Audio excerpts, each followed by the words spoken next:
दोस्तों, अगर आपका एसबीआई में सेविंग अकाउंट है, बैंक अकाउंट है, तो आज के इस वीडियो में मैं आपको बताने वाला हूं कि कैसे आप योनो लाइट ऐप में रजिस्ट्रेशन कर सकते हो, योनो लाइट ऐप को चालू कर सकते हो। तो एसबीआई की ओर से मोबाइल बैंकिंग को यूज करने के लिए आपको दो अलग अलग ऐप मिल जाता है। एक होता है योनो एसबीआई और दूसरा होता है योनो लाइट एसबीआई। तो ये योनो का ही लाइट वर्जन ऐप है। आप प्ले स्टोर पे जाकर के योनो लाइट सर्च करोगे तो ये एप्लीकेशन आपको मिल जाएगा। आप प्ले स्टोर ओपन करोगे, सर्च में जाके सर्च करोगे योनो लाइट, तो ये एप्लीकेशन दिखाई देगा। तो योनो लाइट एप्लीकेशन इंस्टॉल करने के बाद ओपन कर लेना है। ये एप्लीकेशन आपसे make and manage phone call का परमिशन मांगता है, अलाउ कर देना है। उसके बाद जो भी सिम कार्ड का मोबाइल नंबर आपके बैंक अकाउंट के साथ रजिस्टर किया हुआ है वो सेलेक्ट करके यहाँ से इस पे सेलेक्ट कर लेना है और यहाँ से प्रोसीड कर लेना है। Again YONO light SMS send करने का, व्यू करने का परमिशन मांगता है, आपको अलाउ कर देना है। अब यहाँ पे रजिस्ट्रेशन करने के लिए अगर आपने इंटरनेट बैंकिंग पहले से ही चालू कर रखा है तो आपसे इंटरनेट बैंकिंग का यूजर नेम और पासवर्ड मांगा जाएगा। यही यूजर नेम और पासवर्ड आप योनो एसबीआई ऐप में भी इंटर करते हो रजिस्टर करने के लिए, और योनो लाइट में भी same user name password inter करना होता है। तो ये दोनों बॉक्स आपको तभी दिखाई देगा जबकि आपका इंटरनेट बैंकिंग पहले से ही चालू किया हुआ होगा। अगर आपका इंटरनेट बैंकिंग चालू किया हुआ है लेकिन आप अपना इंटरनेट बैंकिंग का यूजर नेम और पासवर्ड भूल चुके हो तो आप इसको पता भी कर सकते हो, यानी कि यूजर नेम को पता कर सकते हो और पासवर्ड को रीसेट करके चेंज करके नया पासवर्ड बना सकते हो। तो ये भी मैं आपको शॉर्ट में समझा देता हूं, अगर आप ये दोनों भूल गए हो तो वो काम कैसे करना है। तो इसके लिए आप क्या करोगे, इस ऐप से बाहर आ जाओगे और क्रोम ब्राउजर को ओपन कर लोगे, या फिर कोई भी ब्राउजर जो कि आप यूज करते हो उसको ओपन कर लेना है, जिससे भी आप गूगल सर्च करते हो। और गूगल पे जाके सर्च करना है एसबीआई ऑनलाइन। गूगल पे एसबीआई ऑनलाइन सर्च करने के बाद एसबीआई के वेबसाइट पे आ जाना है। यहाँ पे पर्सनल बैंकिंग के नीचे लॉग इन पे टैप करना है, कंटिन्यू टू लॉग इन। अब यहाँ पे आपको वही यूजर नेम और पासवर्ड इंटर करना होता है इंटरनेट बैंकिंग को लॉग इन करने के लिए, जो कि आप योनो एसबीआई में इंटर करते हो और योनो लाइट ऐप में भी इंटर करते हो। अगर आप यूजर नेम और पासवर्ड भूल जाते हो तो यहाँ पे आपको फॉरगॉट करने का ऑप्शन मिल जाता है। और अगर किसी का इंटरनेट बैंकिंग ही चालू किया हुआ नहीं होता है, यानी कि एसबीआई में अकाउंट है लेकिन इंटरनेट बैंकिंग चालू किया हुआ नहीं है, रजिस्टर किया हुआ नहीं है, तो न्यू यूजर इस पर टैप करके वो अपने इंटरनेट बैंकिंग को चालू कर सकते हैं। इसमें उनको यूजर नेम बनाना होता है और इंटरनेट बैंकिंग पासवर्ड बनाना होता है, लॉग इन पासवर्ड और दूसरा प्रोफाइल पासवर्ड। तो अगर आपको अपना यूजर नेम और पासवर्ड पता नहीं है इंटरनेट बैंकिंग का, तो आप फॉरगॉट के ऊपर टैप करोगे, ये पेज ओपन होगा।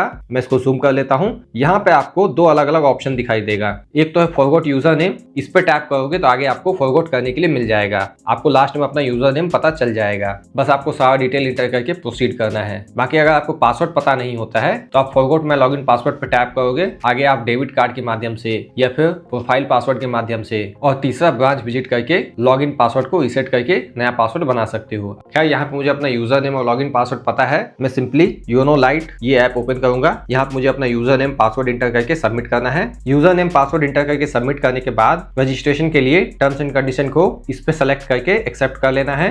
अब यहाँ पे एसबीआई की तरफ से एक एक्टिवेशन कोड आएगा, एसएमएस में आए हुए एक्टिवेशन कोड को इंटर करने के बाद सबमिट करना है। इस तरीके से यूजर एक्टिवेशन सक्सेसफुली हो जाता है। यहाँ से ओके पे टैप करना है। इस ऐप में आप बायोमेट्रिक भी इनेबल कर सकते हो, फिंगरप्रिंट लगा सकते हो और लॉगिन करने के लिए फिंगरप्रिंट को भी यूज कर सकते हो। बार बार आपको लॉगिन करने के लिए इंटरनेट बैंकिंग का यूजर नेम और पासवर्ड इंटर करने की जरूरत नहीं होगी, बस आप फिंगरप्रिंट लगाओगे उससे भी लॉगिन कर सकते हो। इसके अलावा इसमें आप इजी पिन भी सेट कर सकते हो, यानी कि पिन के माध्यम से भी लॉगिन कर सकते हो। बार बार आपको यूजर नेम पासवर्ड इंटर करने की जरूरत नहीं होगी। वो कैसे सेट करना है आगे आप वीडियो लास्ट तक देखते रहिए। अब यहाँ पे आप देख सकते हो आपको लॉगिन का पेज दिखाई देता है। अब आपको फिर से यूजर नेम और पासवर्ड इंटर करके लॉगिन कर लेना है। अभी केवल लॉगिन करने के लिए यूजर नेम और पासवर्ड का ऑप्शन मिलता है। आगे आपको इजी पिन सेट करने के बाद साइड में इजी पिन का भी ऑप्शन मिल जाएगा, आप इजी पिन के माध्यम से भी लॉगिन कर पाओगे। तो अभी मैं सारा डिटेल इंटर करके लॉगिन कर लेता हूं, यूजर नेम पासवर्ड इंटर करके लॉगिन कर लेता हूं। जैसे आप यूजर नेम पासवर्ड इंटर करके लॉगिन करते हो, आपको फिंगरप्रिंट इनेबल करने के लिए कहा जाता है। इनेबल करना चाहते हो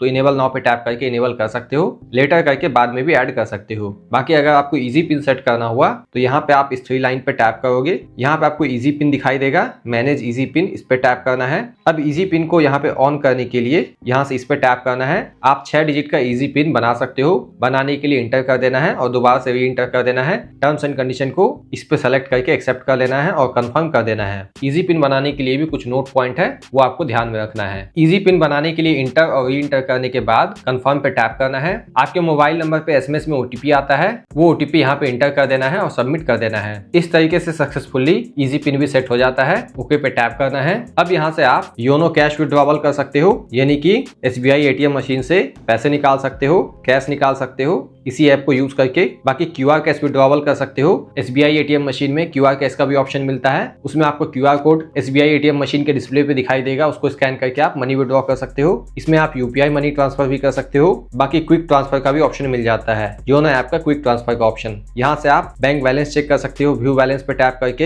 यहाँ पे आपको सारे अकाउंट्स दिखाई देंगे और भी अदर फीचर्स आप यहाँ पे देख सकते हो, ऑप्शंस को देख सकते हो, एक्सप्लोर कर सकते हो। बाकी इस पे टैप करके आप लॉग आउट कर सकते हो। रेटिंग करने के लिए कहा जाता है, मैं नेक्स्ट टाइम कर देता हूँ।